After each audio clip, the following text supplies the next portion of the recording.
Acho que agora a Luísa entra. Luísa? Ah! Tem um gostinho de vitória, fica melhor, fica melhor. Minha amiga, olhe. Opa, peraí.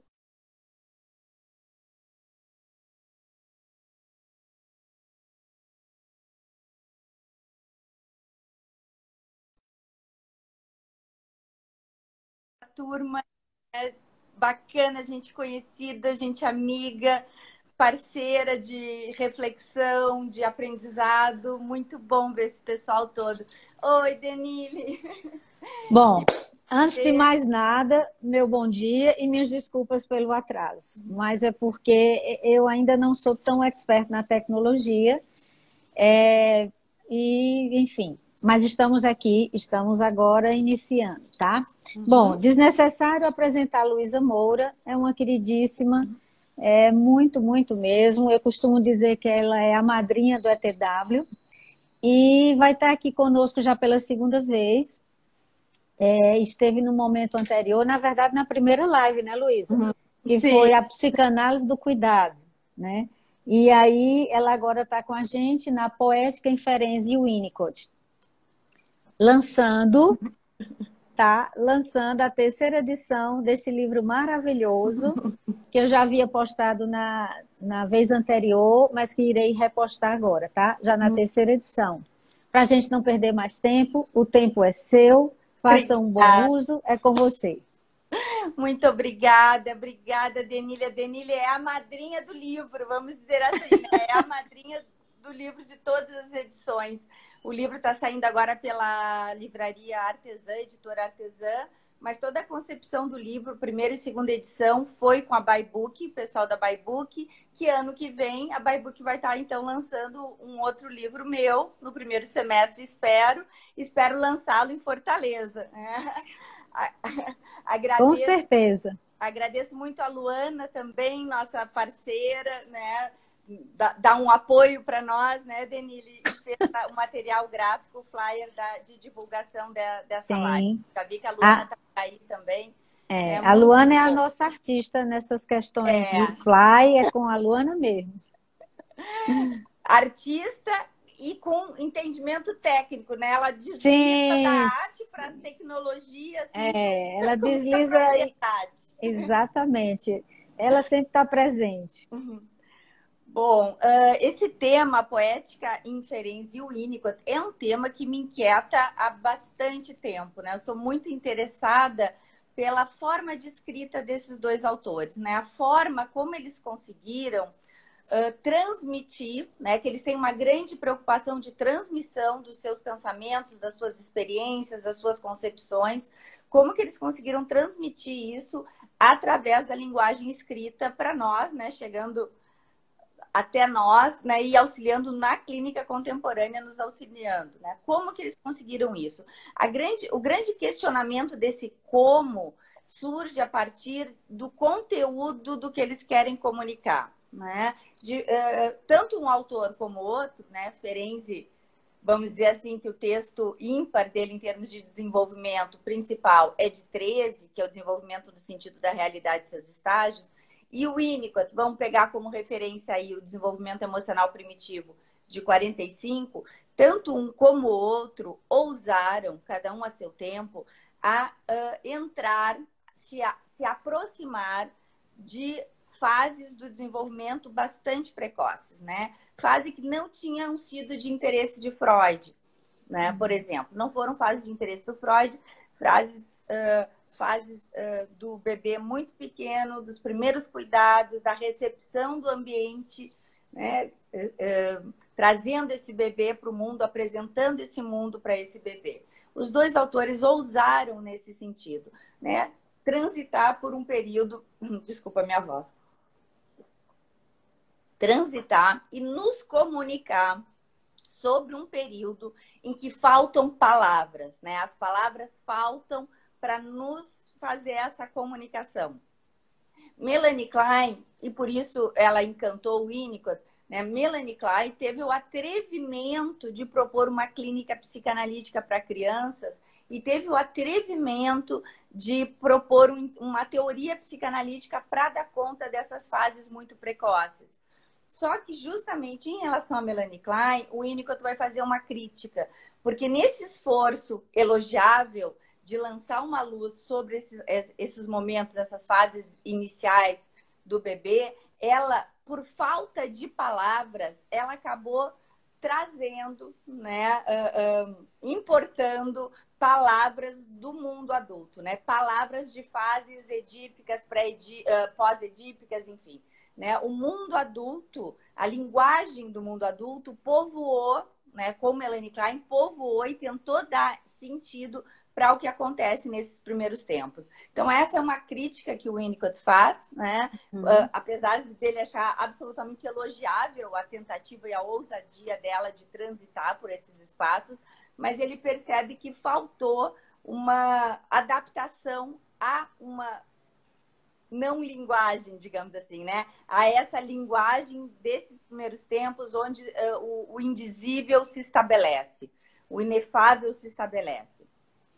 Bom, então o Winnicott e Ferenczi, antes dele, né, se propõe a lançar um olhar sobre essa fase. Né? A gente já comentei até na outra live, mas, claro, vou trazer de novo.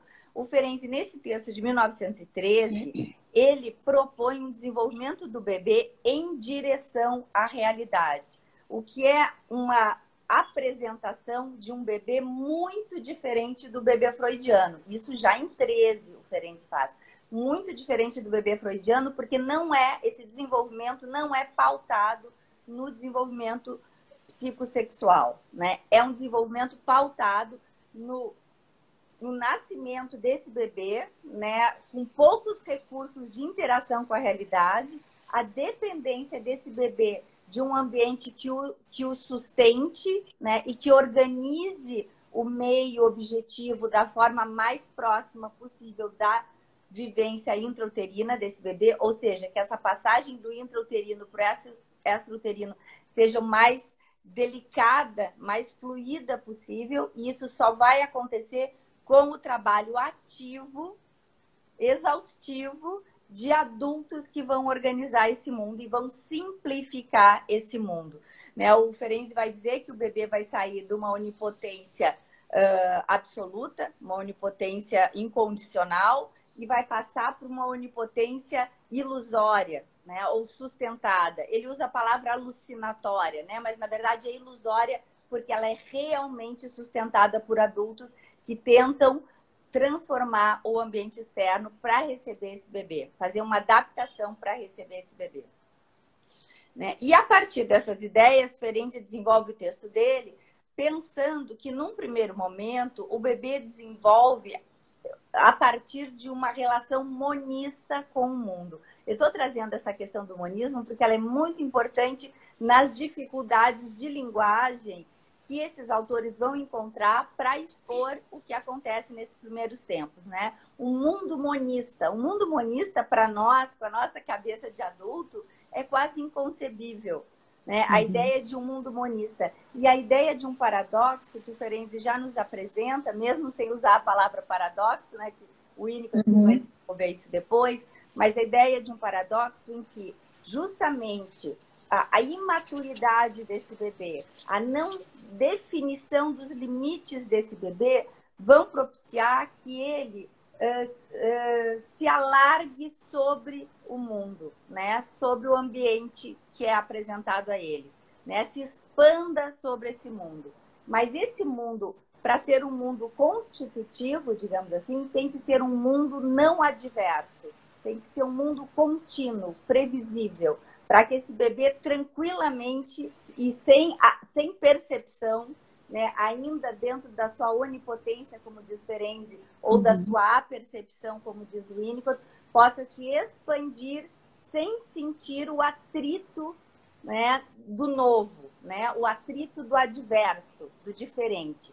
Então, a responsabilidade dos adultos cuidadores para Ferenczi é manter, por um tempo, suficientemente bom, digamos assim, necessário para esse bebê, o monismo e a simplicidade do mundo que vai ser apresentado. Porque é só sobre um mundo monista que o bebê vai se expandir.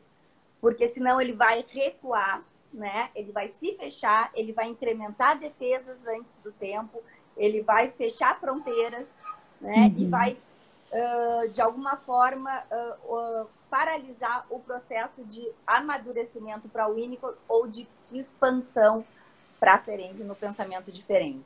Bom, né, quem conhece o Winnicott sabe que eu estou falando coisas muito próximas com o que o Winnicott fala quando ele fala de dependência absoluta. Né? Hoje eu penso que o centro da obra de Winnicott é a ideia, é a concepção de dependência absoluta. É essa originalidade absoluta de Winnicott de lançar esse olhar num terreno em que Freud não lançou e num terreno em que Melanie Klein tentou lançar um olhar, mas não conseguiu se desnudar de um pensamento e de uma estrutura psíquica e mental adulta, né, para viver essa experiência de aproximação com os primeiros tempos de um bebê.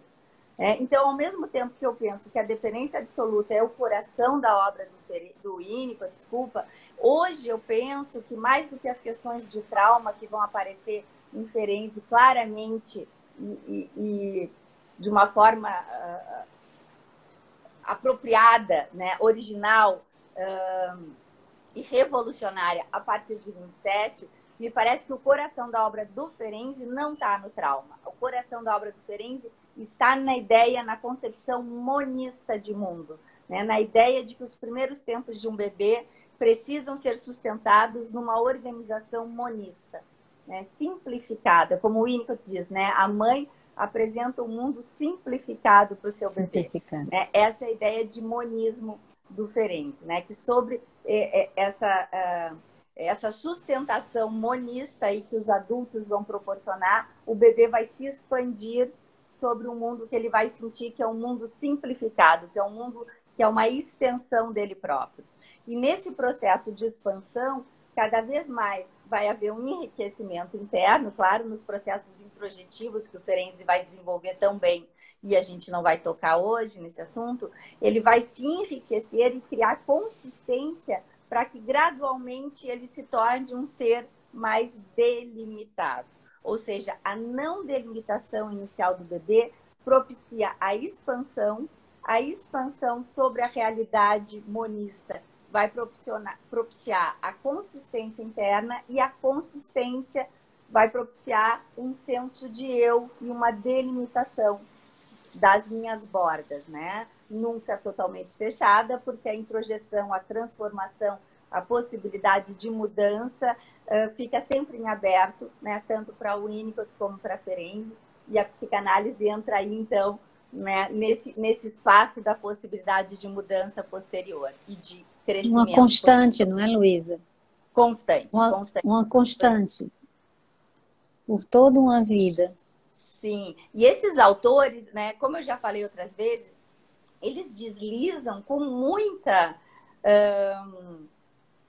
simplicidade, com muita tranquilidade, melhor dizendo, da teoria do desenvolvimento, das concepções básicas de teoria do desenvolvimento deles. Vamos pensar a dependência absoluta Winnicott, monismo e onipotência sustentada Ferenczi. Eles deslizam com muita tranquilidade para nos levar a um pensamento clínico, né? Quais são as nossas, qual é o nosso lugar, né? Qual é o nosso papel, qual é o papel da psicanálise, né? Na medida em que esses autores têm uma ideia que o amadurecimento vai se dando sempre, né? As janelas de maturação, a plasticidade vai estar sempre presente para as possibilidades de mudança, desde que aconteça, né, quando necessário, um encontro real, né, com alguém disponível para sustentar um tempo de possibilidade de mudança, né? Um tempo sustentado a partir de uma confiabilidade que se estabelece, então, né? Então, assim, eles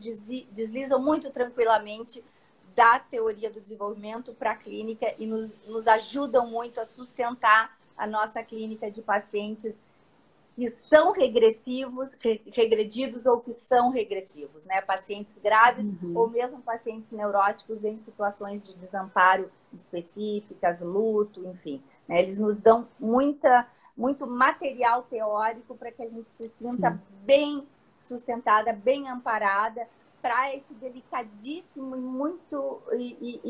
muito cheio de responsabilidade que é o nosso papel, né, de deslizar do objetivo para o subjetivo na nossa clínica. E essa é uma questão muito importante, né? Eu me dei conta que a questão da subjetividade para esses autores, ela está sempre apoiada na objetividade, né? O desenvolvimento do bebê, né, a subjetividade do bebê, ela se apoia primeiramente num cuidado efetivo, num cuidado objetivo. Né? A subjetividade né? do bebê real, a subjetividade de um bebê para Ferenczi se apoia na objetividade de adultos responsáveis que vão organizar efetivamente o mundo para receber esse bebê, né? Evitando ao máximo a quebra da vivência intrauterina para a experiência extrauterina, evitando essa quebra. Eu gosto muito de uma expressão que o Winnicott usa, que é, nos primeiros tempos, o bebê precisa de continuidade. Só depois que ele vai poder, né, se desiludir e fazer um bom uso da contiguidade. Né? Digamos aí que é quando ele se junta a Freud, né? Quando a teoria dele chega em Freud, é quando ele diz que o bebê já pode se enriquecer com a contiguidade, com a diferença. Vamos pensar que aí é quando o pai começa a ser visto como pai e não como extensão da mãe, né? Quando se pensa na questão do terceiro entrando, né? Que é da onde Freud parte, né? E o Winnicott chega muito depois, né? Nesse momento da contiguidade. Antes disso é a continuidade. Bom, e olha que desafio, né? Como é que esses autores vão colocar em palavras e vão nos transmitir essas ideias, né? Eu estou aqui fazendo uma ginástica com as palavras para tentar falar dessas coisas, e eles aceitam esse desafio, né? Até porque eles têm uma preocupação genuína com a clínica, genuína com os pacientes graves, inclusive dos colegas, né? Os pacientes graves que chegam, colegas, né? E isso gera muita preocupação neles, né? Uma necessidade de transmissão de algumas orientações técnicas baseadas em um desenvolvimento uma teoria do desenvolvimento bem consistente, né? Bom, basicamente, como eu falava, eu acho que assim como a teoria do desenvolvimento dos dois autores é sustentada, é apoiada numa objetividade, para só depois se pensar numa subjetividade, eu não quero que vocês percam de vista que também na escrita, esses dois autores partem de uma necessidade objetiva de fazer uma comunicação, né? Então, assim, eles têm uma necessidade objetiva de fazer uma comunicação. Mas, como as palavras lhes faltam, né? Como faltam para nós, né? Quando a gente conversa sobre essas coisas, Denise, né? E a gente tem sempre que conversar de novo, é sempre uma experiência de apreensão e daqui a pouco a gente perde, né? Porque é uma experiência que a gente chega na sensação do monismo e perde. A gente chega na sensação da dependência absoluta ou dependência dupla de Winnicott e perde. Né? É sempre uma aventura, né? Uma aventura que tem um final, né? E a gente vira adulto de novo, né? Mas a gente constantemente vai fazendo esse exercício e eles nos convidam, então, com a escrita deles, para fazer esse exercício. Há um bom tempo atrás, em 2006, eu apresentei... Hoje eu estou com uma coisa diferente, que eu estou com algumas citações, porque eu não quero perder as palavras que eles escolheram. Né? Já que a questão é poética e a valorização da linguagem deles, eu não quis passar pelo meu filtro tudo, então tem algumas passagenzinhas com as palavras deles, fidedignas às palavras deles. Em 2006, eu escrevi um trabalho que eu apresentei no Latino, em Buenos Aires, né? E o trabalho se chamava Winnicott, Ferenczi e as Baratas. Foi bem divertido, a Raquel Goldstein me achou lá no meio, assim, tu é autora do trabalho de las cucarachas. Eu acho que nem assisti o meu trabalho, mas no programa estava lá o trabalho de las cucarachas. E esse trabalho, a minha inspiração naquela época já foi sobre os recursos de linguagem que eles usam para fazer essa comunicação desse início, como o Winnicott diz, o início antes do início. Né? O início antes do início, onde as palavras faltam. Né? E nesse trabalho, para escrever esse trabalho, eu acabei pegando e me apegando, tanto é que está no livro 2018, né? Desde a primeira edição, está no meu livro, 2 frases. Uma do Kafka, em Metamorfose, e uma de Clarice Lispector, na Paixão Segundo GH. Eu peguei e me apeguei e não largo mais essas palavras, e elas ficam, assim, me ecoando na minha cabeça, elas não me dão descanso. Não pensa que são frases que me dão descanso, né? Às vezes a gente acha umas frases que dão descanso pra gente, que é muito bom. Essas, elas não me dão descanso. Elas estão aqui, vivas, mexendo. Como é que é, Denise, que tu fala? Pulando. Pulando na minha cabeça.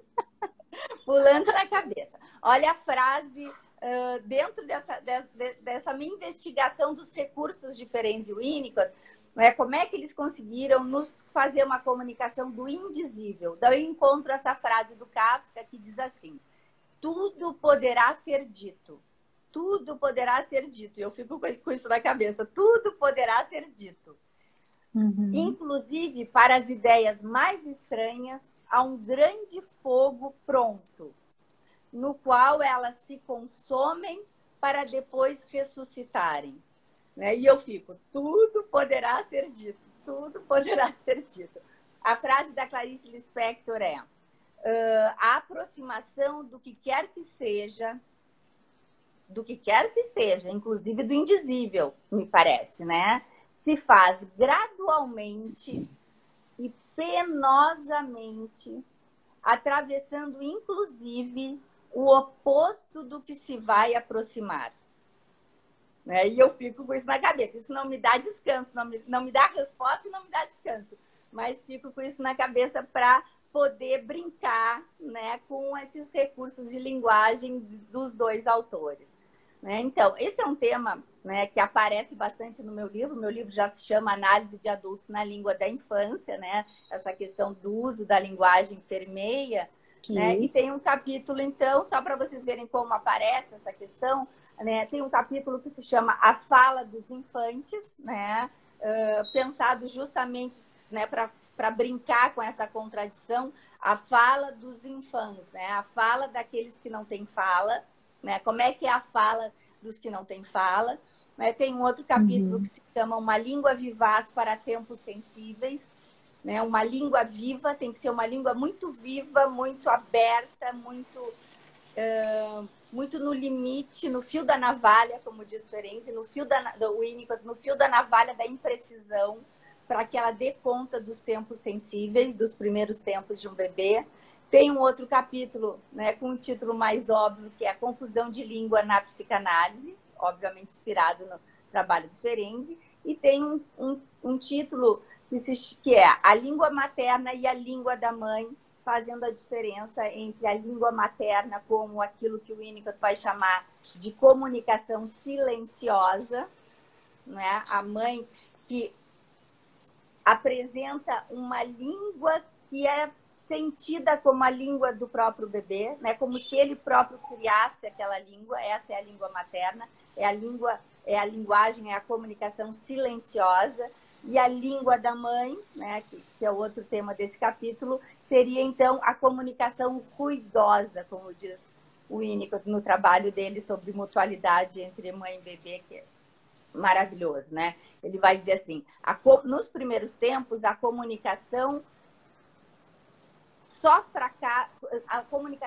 é ruidosa quando fracassa. Né? O que seria uma comunicação ruidosa? A comunicação ruidosa é que se impõe, é que rompe a continuidade, né? É que se apresenta invade como algo absolutamente surpreendente e novo no sentido ruim, no sentido que rompe o monismo, né? É o adverso que se apresenta. Essa seria a comunicação ruidosa para o Winnicott. E assim, falando, Winnicott, Luísa, falando também a questão. Não, é porque me veio a questão do gesto espontâneo, não é? Exatamente quando não há o acolhimento, não é, daquele gesto espontâneo do bebê, é que realmente os ruídos podem se fazer. exatamente, é um exemplo de comunicação ruidosa, né? Quando o bebê faz o gesto e ninguém vem ao encontro do gesto, né? A não presença é ruidosa, muito bem lembrado. Exatamente. A não presença é ruidosa, porque o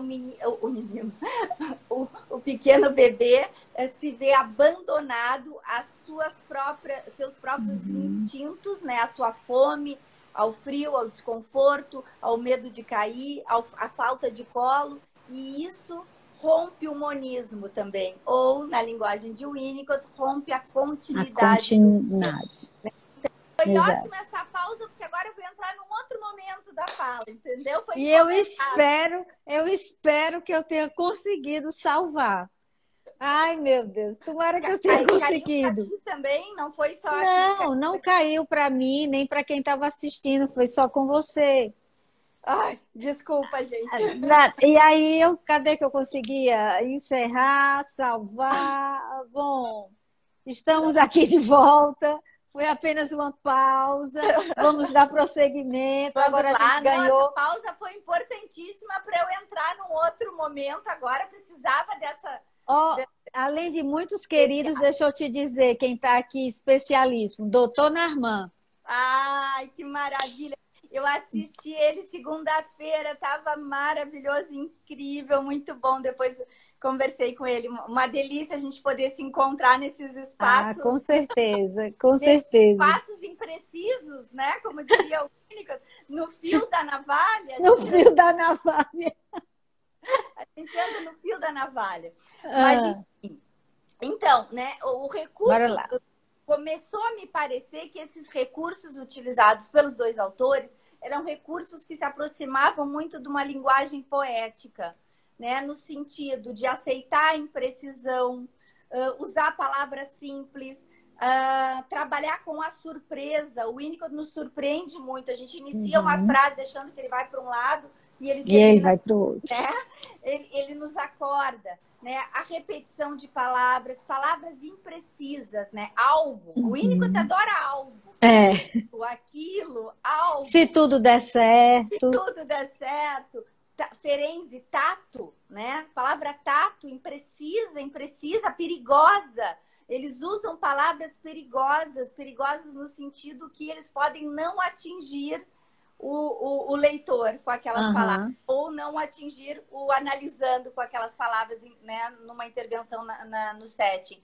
Mas eles não podem fazer, sabe o quê? Que eles não podem fazer o seguinte: a obscuridade, para o Winnicott, tem um valor maior do que o falso esclarecimento. O Winnicott tem alergia ao falso esclarecimento. Né? Ele vai dizer assim numa carta para Ana Freud: eu tenho um modo irritante de dizer as coisas em minha própria linguagem, em vez de aprender a usar os termos da metapsicologia psicanalítica. Né? Ele faz uma média, ele costuma fazer isso, ele faz uma média e depois ele fala o que ele quer. Depois ele fala: estou tentando descobrir por que é que tem uma suspeita tão profunda com esses termos metapsicológicos, né? Objeto interno, objeto externo, pulsão de morte, contra-transferência, ele não simpatiza muito também. Daí ele vem com aquele... Daí ele é o Winnicott, na última frase, ele diz: será que é porque eles oferecem uma aparência de compreensão onde tal compreensão não existe? Essa é a questão. Bem o Winnicott mesmo. Bem o Winnicott. E ele diz também: o ato criativo, né, que inclui o analista, o setting, o paciente, inclui a escrita, a transmissão para nós, que ele faz, né? O ato criativo tem uma precariedade inerente, né? Tudo que é criativo acontece sobre uma certa precariedade. Por quê?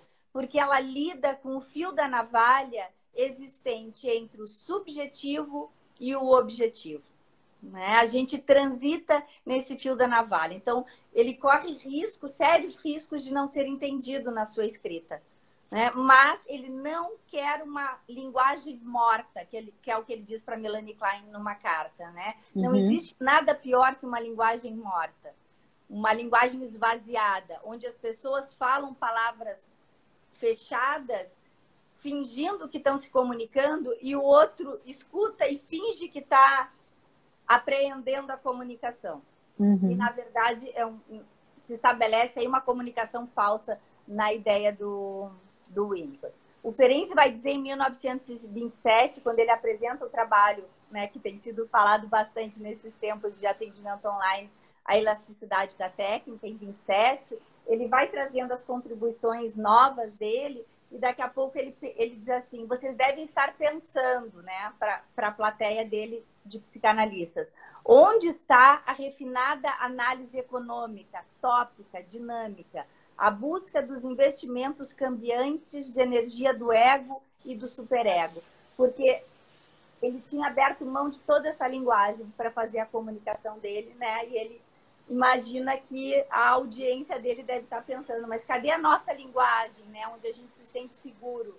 Cadê a nossa linguagem hermética, que nos dá poder, porque é hermética, e nos deixa seguros, porque é nossa? O Ferenczi, no mesmo texto de 27, quando ele traz o conceito de tato, ele diz assim, como se vê, somente com a palavra tato, conseguir exprimir a indeterminação numa fórmula simples e agradável. A indeterminação é um risco que ele corre, mas precisa ser indeterminado, porque o tato tem a ver com a intimidade de cada analista. Tem um limite do que ele pode botar em palavras.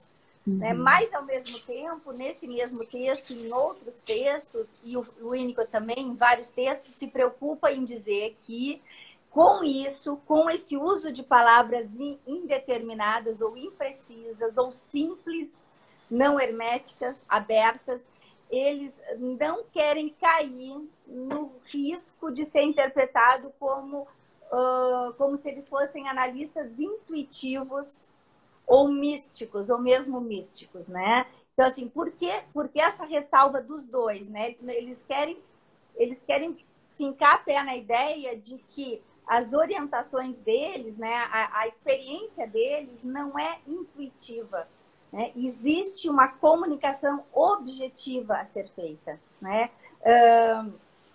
Eles firmam pé na importância da objetividade e da consciência do analista no seu trabalho clínico, né? É tato, mas o tempo inteiro uma reflexão sobre o que está acontecendo no terreno do subjetivo. E na linguagem também, isso é muito importante. A poética está a favor de uma comunicação, há algo objetivo a ser comunicado. Esses autores têm conteúdo, né? Eles têm conteúdo para ser comunicado. Eles alteram a linguagem, a forma, porque eles alteraram o conteúdo. Né? Eles alteraram o conteúdo na medida em que eles lançaram um olhar para os primeiros tempos de um bebê, né?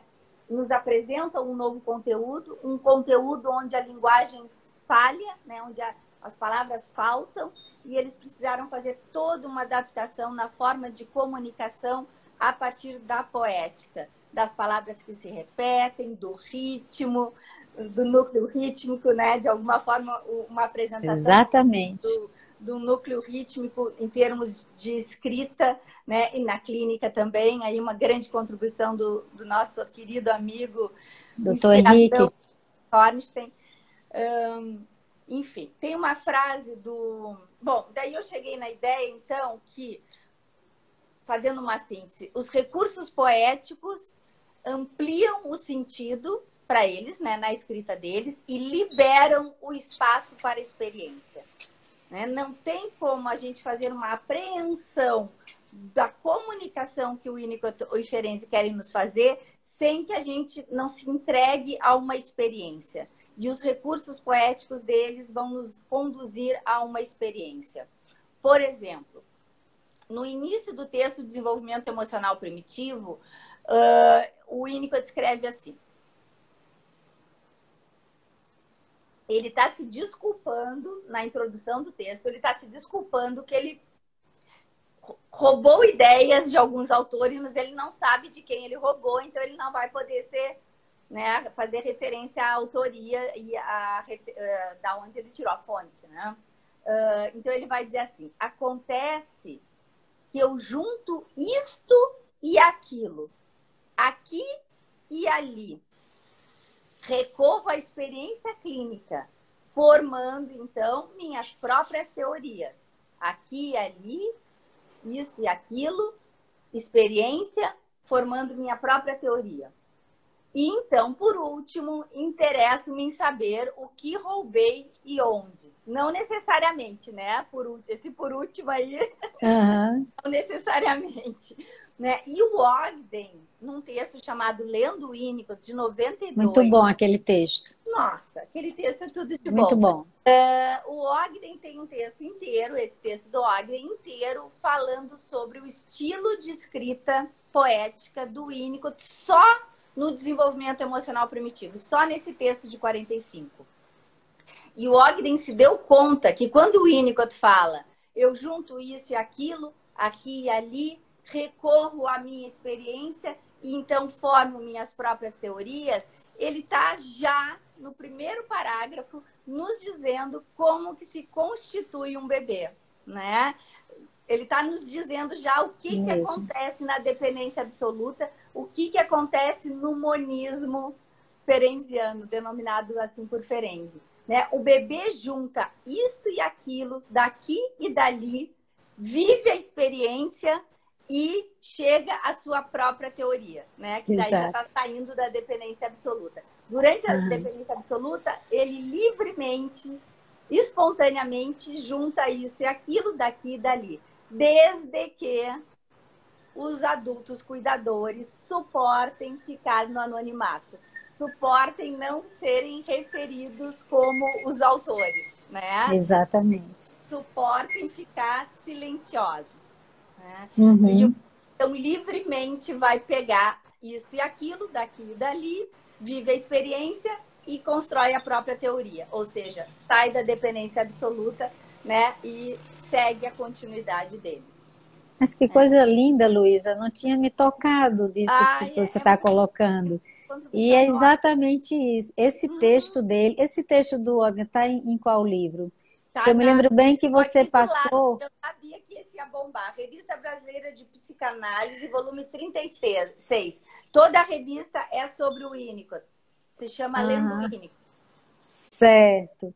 Eu tenho esse texto porque você nos colocou num dos primeiros seminários que você trouxe para a gente.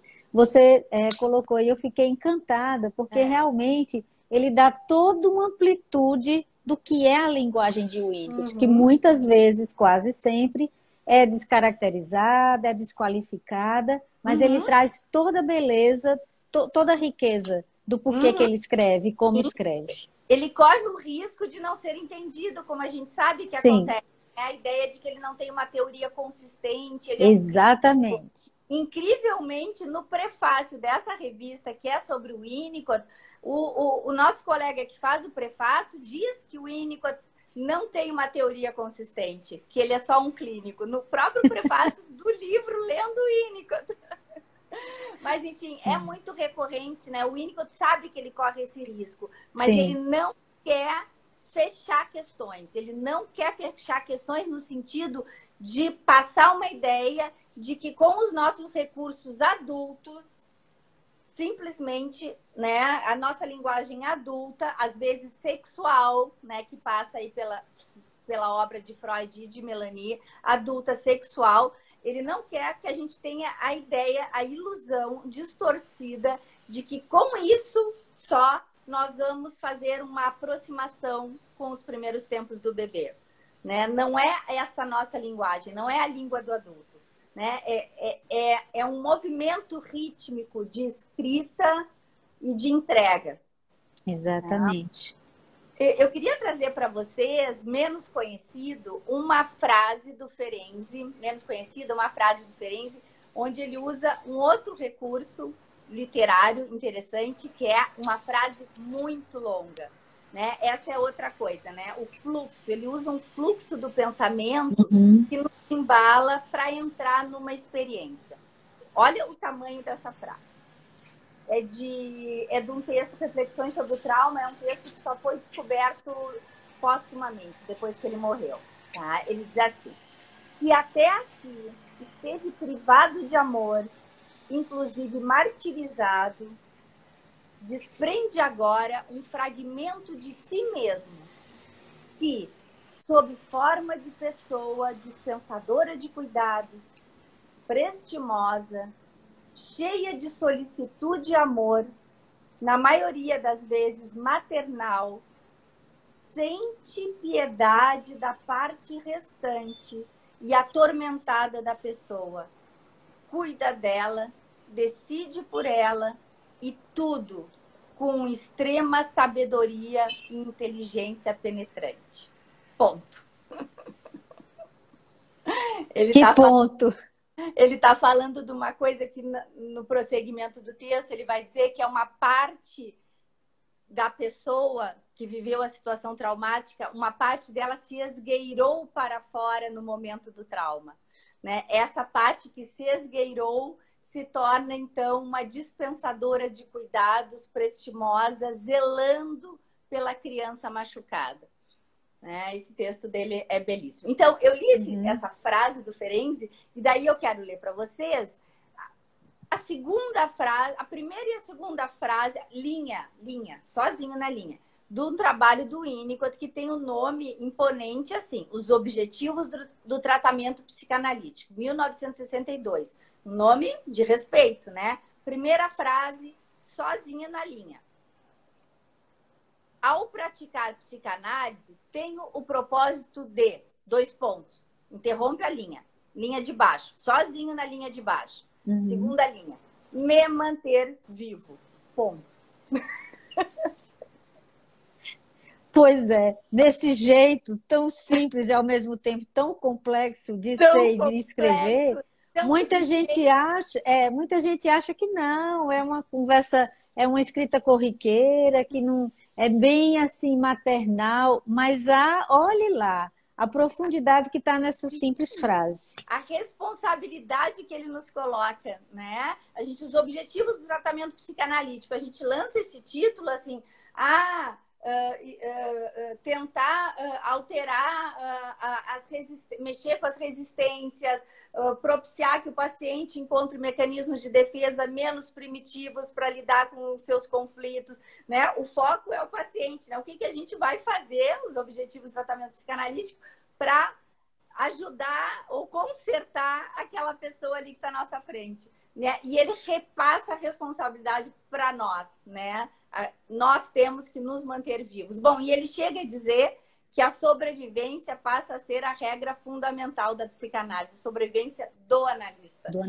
E não mais a responsabilidade do paciente de associar livremente, né? Ele tira a responsabilidade do paciente e passa integralmente para o analista, que é um reflexo da responsabilidade que ele vai colocar nos adultos, né? Nos adultos que recebem uma pequena criança, né? Ele transpõe isso para o analista. O analista se torna responsável. Eu só vou falar mais uma coisinha, depois a gente pode ir conversando mais livremente. Eu só queria trazer para vocês que o Ferenczi, ele tem uma escrita muito interessante, toda a obra dele. Tem um período que ele tem textos muito curtos, muito interessantes, mas ainda não são textos com a responsabilidade de comunicar sobre fases do desenvolvimento muito precoces, né? Isso fica claramente no texto dele, Desenvolvimento e Sentido da Realidade e Seus Estágios, de 1913. Fica no Adestramento do Cavalo Selvagem, de 13 também. Alguns textos pontuais, um texto de 15, um texto de 19, alguns textos da década de 20. Mas isso se torna, digamos assim, uma missão ferenciana, fazer essa comunicação desses estágios mais primitivos a partir de 27. Né? E uma das coisas que é uma característica da escrita poética do Ferenczi para fazer essa comunicação é que na obra do Ferenczi surgem, eu inventei isso, grandes heróis trágicos, né? diferente da escrita de Winnicott, que não lança a mão desse recurso. Em Ferenczi, a gente tem grandes heróis trágicos que mesmo quem não conhece Ferenczi conhece os heróis, né? Eles são o cavalo selvagem, o bebê sábio, o fruto bicado, o santo protetor, que é essa parte que se esgueirou para fora, o anjo da guarda, que também é essa parte que se esgueirou para fora, e nós, analistas, né, nossa denominação como herói trágico é o João Bofo. Nós somos os Joãos Bofos na obra do Ferenczi, né, com a responsabilidade de elasticidade, de adaptação para receber esses pacientes mais graves. Né? Então, com certeza. Denise, fica à vontade. Olha, foi tanta coisa, mas assim, como é bom te escutar, Luísa. E assim, os comentários aqui têm sido vários, não é? Elogiando e a capacidade que você tem de transitar realmente entre um autor e outro, e como eles se complementam, como eles ampliam a nossa capacidade em trabalhar no dia a dia na clínica, não é? E assim, o que eu tenho visto aqui, as pessoas estão perguntando muito aonde está a elasticidade da técnica, que estavam querendo saber. Não sei se você gostaria de falar um pouco também especificamente sobre ela. Aqui outro comentário. Tenho pensado sobre o suportar o não saber, a capacidade negativa. Uhum. Se você quiser falar um pouquinho sobre isso. A Cris colocou... A Cris, ouvir desta forma tão poética dá sede na gente. E é mesmo. Mas a Luísa é assim. A Carla está aqui com a gente também. A Sandra, vários colegas. A Márcia, Joaquim. E assim, fica aberto. Agora nós temos até um tempo maior, né? Porque interrompemos. Fiquem à vontade para fazer alguma colocação. E se você quiser colocar, Luísa, sobre o que a colega falou agora, da elasticidade e a questão suportar o não saber, a capacidade negativa, tá? Certo, achei ótimo. Eu já vi passei o olho rapidinho, eu já vi que a Priscila aqui de Porto Alegre já respondeu que a elasticidade da técnica está no volume 4 das obras completas do Ferenczi. Foi. Tá. O desenvolvimento do sentido da realidade e o adestramento de um cavalo selvagem estão no volume 2. Tá? 3 textos. Nossa, que já falam muito da ousadia e da originalidade do Ferenczi nessa questão, né? Essa proposta que ele se faz de ampliar uma clínica que dê conta de pacientes limítrofes, né? Que possa receber esses pacientes limítrofes. A questão do não saber, isso é muito falado, principalmente por Winnicott, né? Essa ideia de que a gente precisa sobreviver a esses espaços não integrados, né? Esses espaços do fio da navalha entre o subjetivo e o objetivo. E outra coisa muito importante, já que as questões estão vindo sobre técnica, né, uma coisa muito importante que aparece bastante no capítulo 4 do meu livro, que é sobre técnica, que é a questão da responsabilidade do analista e a exigência que esses dois autores fazem a nós de que a gente transite do objetivo para o subjetivo. Né? Que a gente não se entregue a uma clínica da intuição. Eu acho muito importante, isso é uma coisa que eu gosto muito de frisar, né? Porque é um mal entendido, apesar do Winnicott ter falado repetidamente na importância desse trânsito do subjetivo para o objetivo, que nós temos a responsabilidade de manter a reflexão, a consciência, a autocrítica durante a análise, ele ainda é muito visto como um autor intuitivo, né? Como se ele não tivesse uma teoria do desenvolvimento que ampare muito bem a experiência clínica. Exatamente. E Ferenczi é a mesma coisa. Tanto é que Ferenczi já se defende ali, né, no texto Elasticidade da Técnica, quando ele propõe a expressão, o conceito de tato, ele já se defende, né, sobre o risco de que se tenha uma visão mística da expressão tato. né? Na verdade, eles propõem um trânsito entre o íntimo do analista, não é mítico, não é místico, é íntimo do analista e a realidade objetiva, né? Esse trânsito que exige demais de nós, né?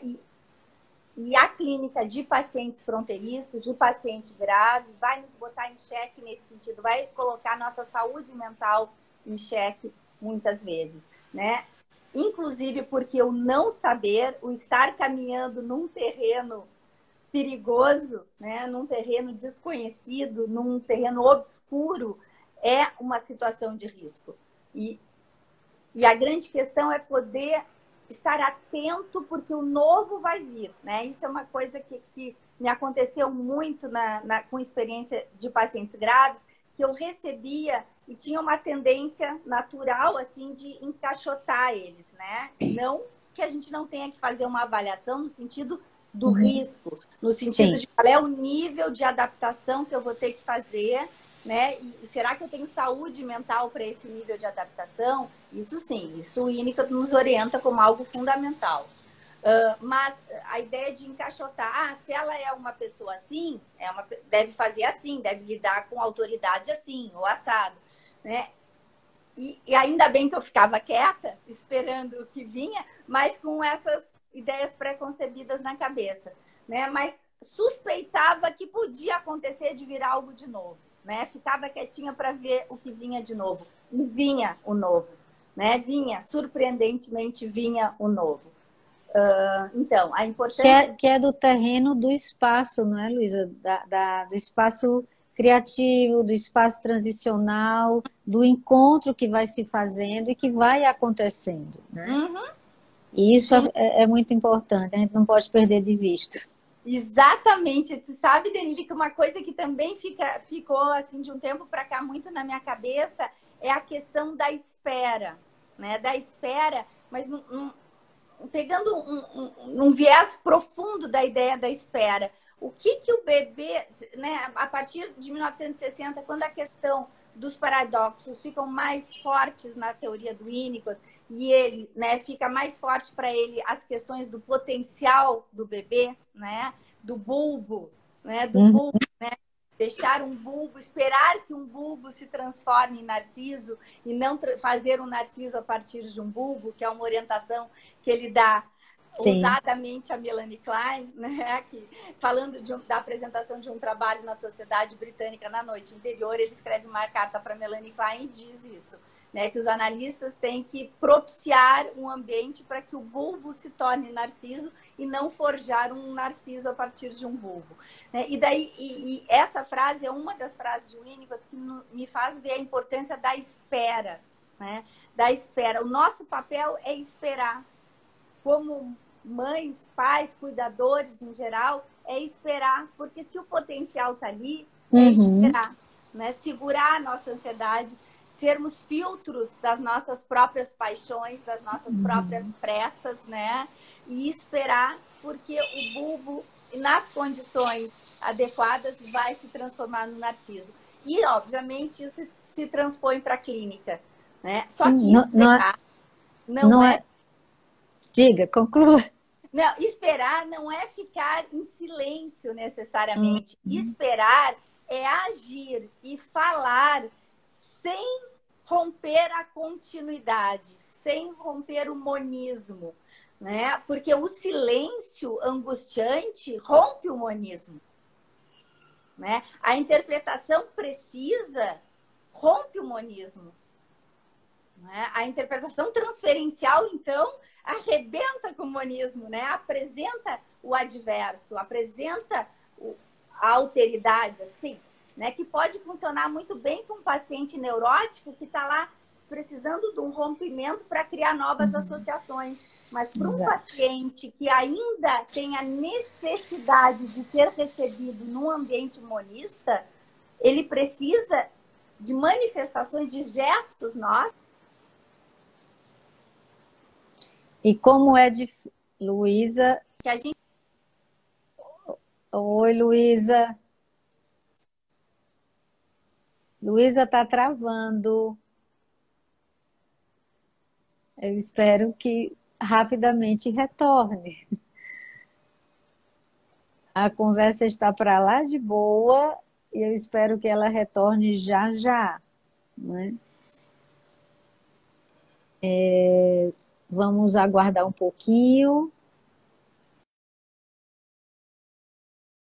Também estão vendo que ela saiu. Ferenzi saiu. Tá. Então, agora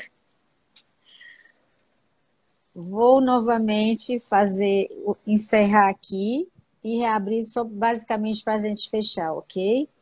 Ou será que ela conseguiria entrar de volta? Vamos ver se ela entra, né? Vamos aguardar um pouquinho. Muitas questões, Kátia. Muita coisa. Espera aí, Joaquim. Não vai saindo não, Joaquim, que a gente ainda vai ter um espaço aqui. Eu estou na expectativa que ela retorne, tá? Vamos lá, só um pouquinho. Vamos ver se ela consegue entrar. Pois é, Luciana Peixoto, precisamos esperar, não é? A conversa estava muito boa. A Luísa é assim, é encantadora. Estamos esperando. Espera aí. Na expectativa que ela entre. Como a gente tem mais tempo, né? Porque já entramos depois, dá para a gente aguardar um pouquinho.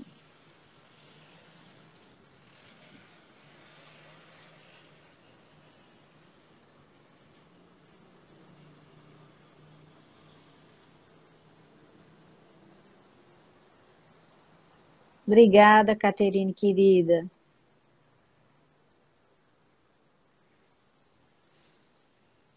Opa, ela entrou. Espera aí.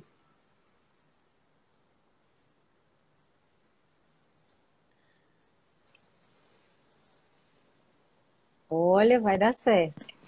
Deu! Troquei de lugar, outro lugarzinho da minha casa agora. Pronto, agora deu certo. Eu não cortei, não fechei. Tá no mesmo caminho, tá? Tá. Tá Deixa eu com o mesmo apoiar. grupo que estava. A gente ficou esperando que você voltasse. Tá, ai, que bom, então. A gente tem quanto tempo ainda, Denile? E perdi um pouco a noção, mas Silene, Luana e Verônica, quanto tempo a gente ainda deve ter? Eu tenho impressão que cerca de uns 15 minutos, não? Eu tenho impressão que sim. Tá. Porque eu perdi um pouco a noção quando teve que voltar. Gente, desculpa, agora troquei de lugar aqui, vamos ver se melhora. Ai, que chato isso, mas enfim. Tem nada não, a gente vai aprendendo. Certo. E alguma questão mais que. Não, eu que ia colocar algo quando tu estavas falando, tu nem, na verdade, quando travou, quando tu estava concluindo o teu raciocínio, tá? Então, ficou um pouco assim, a Silene está dizendo que são 15 minutos, ficou um Ah, pouco assim cortado, e eu queria só te dizer algo que talvez pegue o gancho do que tu estava dizendo, que tá, não me é à lembra. toa, que ele coloca o setting como a metáfora dos cuidados maternos, não é? Uhum, Porque sim. realmente você estava assinalando a questão da responsabilidade do analista, Uhum, né? Era isso que você estava dizendo. uhum, E que você colocava que ele retirou do paciente o peso dele que tem que associar. Mas uhum, isso sim ficar com a gente também, que é exatamente o retirar da criança, né, a responsabilidade por tudo que vem acontecer a ela, uma vez que ela é extremamente dependente. uhum. Você estava falando, o André está dizendo, do esperar, do saber É, esperar. obrigada. Denile, obrigada. Acho que tu fez uma síntese muito boa. Assim conseguiram me levar de volta, né? A questão do esperar, então. E esperar não é necessariamente ficar em silêncio, né? Esperar é ter uma atitude, um gesto, uma palavra que mantenha o monismo, que sustente. Eu acho que a internet tá danada, essa internet. Não, agora foi aqui avisos em relação à bateria. Tá acontecendo tudo aqui, tá acontecendo tudo. É, Mas tem. diz. Que não é necessariamente silenciar, né? O Winnicott chega a falar, né? A gente sabe, até eu falei isso quando a gente falou da psicanálise do cuidado, os motivos pelos quais ele faz uma intervenção, né? Ele faz uma intervenção para mostrar que está atento e vivo, né? Ou seja, para manter o estabelecido já, né? Para manter o monismo, manter o contato, manter a confiabilidade. Então, só para mostrar que está vivo. Né? Em outro momento, uma situação mais sofisticada é a repetição de algo que o paciente falou num estado mais regressivo. Quando o paciente se reintegra, o Winnicott acha que é importante trazer nas palavras mesmo do paciente, olha o monismo, né? Nas próprias palavras do paciente, para que ele, para favorecer uma integração entre as partes mais regressivas e as mais integradas do paciente, o analista fazendo essa ponte, trazendo o material de lá para cá, né? E o outro objetivo dele interpretar, que é o melhor de todos, que é o motivo para ele interpretar, é para dar oportunidade do paciente corrigi-lo, né? Sensacional, porque isso é uma quebra em termos de poder do analista violenta, né? De poder e diminuição do poder e aumento da responsabilidade. Né, essa é a questão quando envolve clínica de pacientes mais graves. Diminuição da arrogância, né, diminuição do lugar do saber, né, podendo suportar o não saber e aumento da responsabilidade. Né, como ele diz no texto dele, né, orientações para uma objetivos da terapia psicanalítica, me manter vivo. Não é mudar o outro, é me manter vivo, né? É me manter suportando não ser percebido, suportando o monismo, suportando a onipotência do paciente enquanto ele precisa disso, me manter vivo, né? Para que o paciente possa, então, transitar livremente por esse espaço de continuidade, de monotonia, como ele mesmo vai falar, e de monismo, como diz o Ferenczi.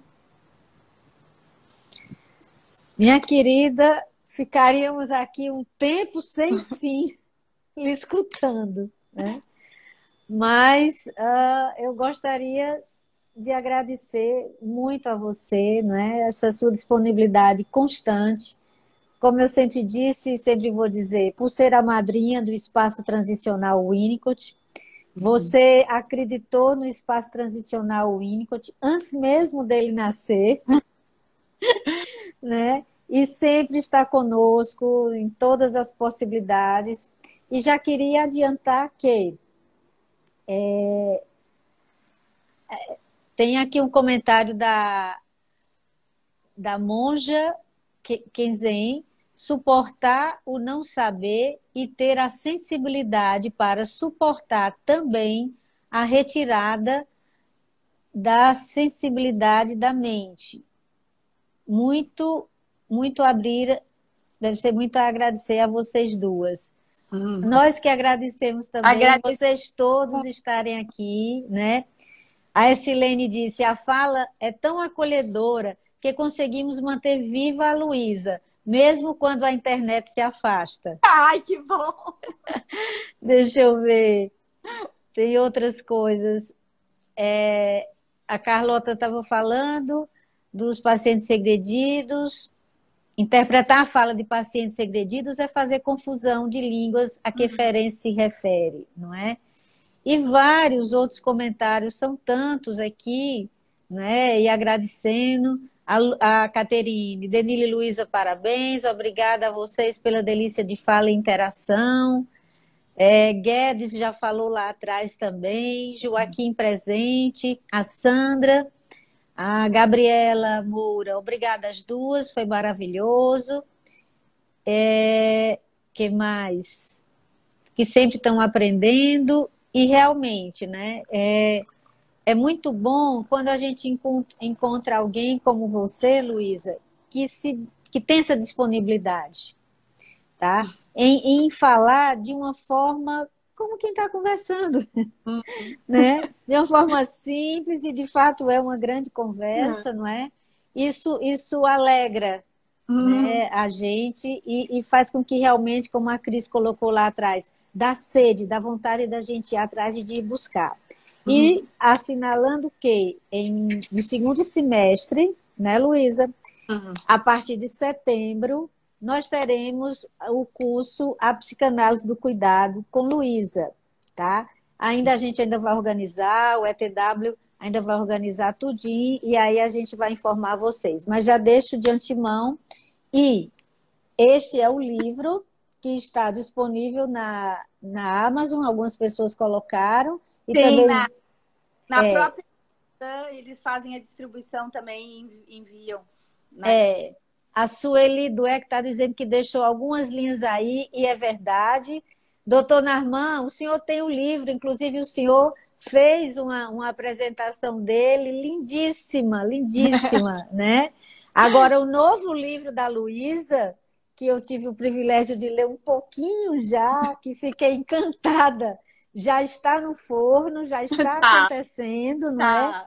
E vai ser bem bacana também, mas vai ser Uhum. lançado, se Deus quiser, aqui em Fortaleza. Uhum. É, E era só, ano que vem vamos lançar, porque a Denile é madrinha do primeiro, né? Agora vão taxar criatividade, mas eu acho que ela vai ser madrinha do segundo. é verdade, essa capa tem história, né, Luísa? Também. Pensamos um pouquinho sobre ela. Mas é isso, pessoal. Quero agradecer muitíssimo. E roda, vira e mexe, a gente está por aqui. Ah, Abraço grande a todos uma os delícia colegas que essa conversa, estiveram. uma delícia. É uma conversa recorrente, né? Entre eu e entre outras conversas, né? Mas entre mim e a Denile é recorrente, mas ao mesmo tempo sempre se transformando, né? A gente Sim. está, né? Muito, muito bom ter sido recebida por ti, o apoio todo da Luana também, a Luana Timbó, e todos os Uhum. amigos aqui, porque, enfim, né, com quem eu adoro conversar e com quem eu adoro aprender. Obrigada. Tem muita gente do brasileiro, Luiz, aqui. Uhum. Deixa eu só ver se eu encontro, para a gente finalizar, o comentário da Sueli Dueck, que ela estava falando há pouco tempo. É porque são muitos. Deixa eu ver se eu encontro. Espera aí. Sueli, acho que já está lá atrás, Sueli, teu comentário.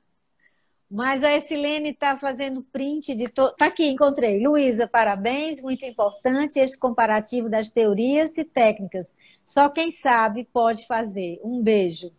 Ah, querida. Tem muita gente dos brasileiros de Winnicott aqui. Então, abraço a todos.